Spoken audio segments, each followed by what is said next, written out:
So you've got £2.5 burning a hole in your pocket and you want to buy a hot hatch. You go for a Renault Clio 182, right? Well, that's not the only option. You could go for something like the Ford Fiesta ST. And that's exactly what I did. Now, it's an unconventional choice, but I'm going to tell you why I went for one of these over the 182. But before I get into that, remember to hit the like button and subscribe to the channel for more awesome reviews just like this one.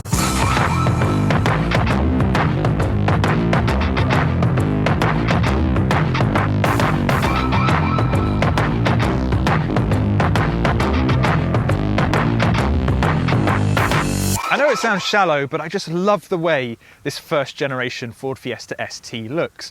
The front bumper, for instance, is much more aggressive and just gives the car a meaner look, as do the wider, muscular wheel arches. Now, I'm a huge rally fan and I grew up with the likes of the WRC games on the PlayStation 2, and I think this just looks like a rally car for the road. It's particularly highlighted by this little wing at the back, which looks like a smaller version of what you get on the first generation Focus RS. In my eyes, this is better looking than the Clio 182. It's not perfect though. There are quite a few little visual problems on it, like this scratch on the front bumper done by a previous owner, I swear. And also, if you use alloy wheel cleaner on the wheels, the paint will disintegrate. But this is a car that I use all the time and I go out and have fun with it. I didn't want it to be a garage queen. I wanted it to be a car that I could go and enjoy on a B road. So yes, it's got a few scuffs, but I really don't care. There's absolutely nothing fancy about this interior, but it's a hot hatch from 2005, so you wouldn't expect it anyway. What you do get though is a 6 CD changer, but if you go for the facelifted model of this, which came out in 2006, you can only put 1 CD in at a time. There are also some digital elements to the dashboard on a 2005 car, but it's kept to just the clock and also the fuel gauge, which is so basic that it's nearly caught me out on more than one occasion. I really love the seats that you get in here as well, because it reminds me of the old Subarus from the early 2000s. You know, when Peter Solberg and Richard Burns are racing, because you've got black leather at the side and then this blue cloth in the center, which is just so rally.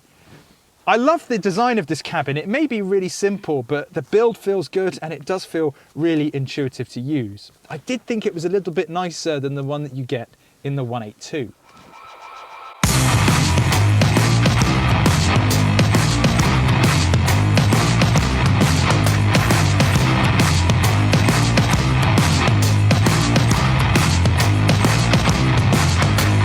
What I love about the Fiesta ST is just how ready it is as soon as you step into it.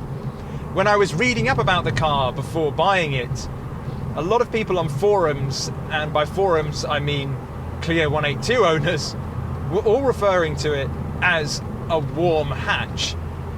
And that's a load of rubbish. This isn't a warm hatch at all. It really is a proper hot hatch.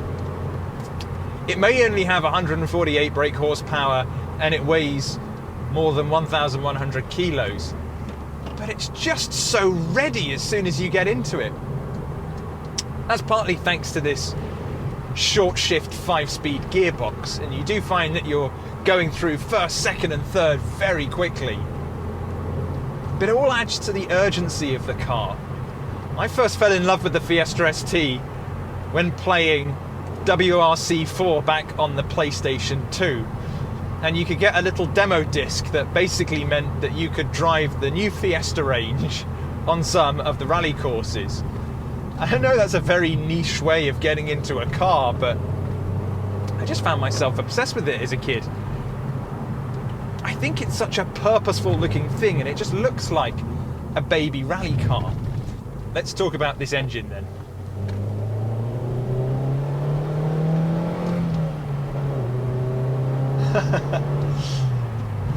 And that's 60. So while it's not the fastest thing in the world, particularly with cars today, I've actually just come out of a new 911 Turbo S, and that thing will go from 0 to 60 in the blink of an eye. This thing, you're looking at over 7 seconds to get there. But that's not a bad thing.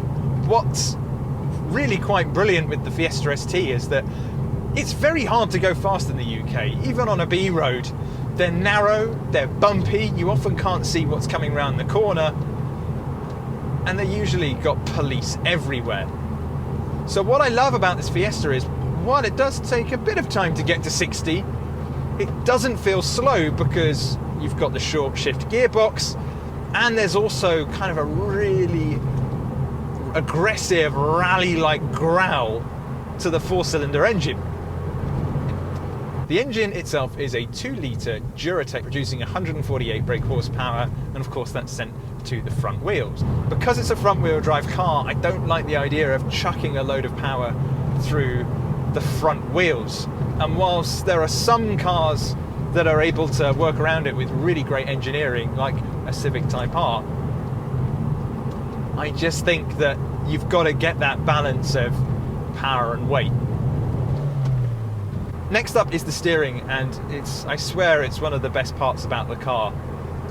It's a good old-fashioned hydraulic rack, and it just gives you so much feedback. I can really feel what the front wheels are doing, and it translates the road surface perfectly to my fingertips. You know, most cars today have electronic power-assisted steering, and while it's meant to be better for the car and better engineering, it does rob a lot of feel. The only electric steering that I've used so far that really comes close to hydraulic rack is the one that you get on the new 911. But the steering in here is so good. It can be a little bit vague at times, but just the overall feeling that you get is really excellent. Think of it like this: when you go and test out a new cologne, before trying a new one, you usually have to sniff coffee beans, because it resets your smell. And I kind of like to think that this is what the ST is to me. The steering here is really good. I absolutely love it. And there are so many cars that I've driven that are really powerful, and I come back and I just think, but the steering's just not as good as what you get on the ST. The only cars I've driven that are significantly better are McLarens, which all have hydraulic racks, and they are considered to be the best there is, and the new 911 has really impressed me. That's about it. Things I don't really like about this is the 5-speed gearbox, and it's because when you're on the motorway it's just so noisy. You're doing 3,500 RPM, and if you go to overtake something, you're going to be looking closer to 4,000. And if you're on a 2-hour journey, and a lot of that's on a motorway, it really does get very grating. Also, the ride, while I feel like it's okay for the driver, passengers are probably going to hate it. It can be a little bit stiff. But other than that, I think it's a great hot hatch, and I think it's a great way to get into a performance car. So why did I buy one over a Clio 182?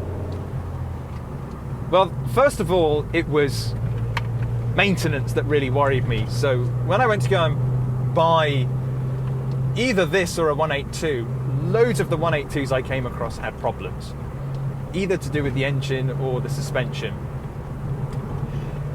Now, that's not to say that there aren't models out there that are fine and have been well looked after. It's the case with any car. If you look really hard, or if you wait, there's a good chance that you'll find one that's been well looked after. But a lot of the 182s that I found were just a little bit, they were a little bit well worn. And leading on from that is the running costs.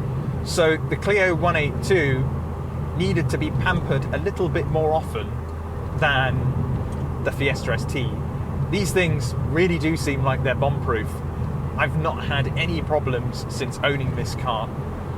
I tell a lie, there was one small problem that I had, and it was to do with the ECU, and it's quite a common issue on these Mark V Fiesta STs. After a while, the ECU will need an update, and if you've not had that update done, you will, if you turn the engine on, sometimes it won't ignite. You've got to turn the key back and then switch it on again. and it meant that the engine was also running a little bit rough. It's really simple. Just go take it to a Ford dealer. They'll update the ECU for you and you'll be fine. And I think that if you're young and you don't have a lot of money, you know, when I bought this, I'd just come out of university and I wanted something that needed to get me back and forwards to the station so I could get to my job, but it also needs to be fun and something that I would enjoy on my way to the station. So a lot of my money went on the car and I didn't have loads left over for maintenance, and I went into ownership knowing that. I knew that I was probably going to learn quite a lot with this car, and I think an ST lets you do that. They are so bulletproof and so reliable. Yes, there are going to be some worn examples out there, but in general they really are very, very tough cars, and that's really what swayed me here than the 182. And just in general, the 182 is the car that everybody goes for. But it wasn't the only hot hatch of the era. There were other cars to choose from, and this is a great example of one of them. I really do think if you're in the market for a hot hatch and you've got £2,000 burning a hole in your pocket, come and take a look at a Fiesta ST. I think you'll be pleasantly surprised.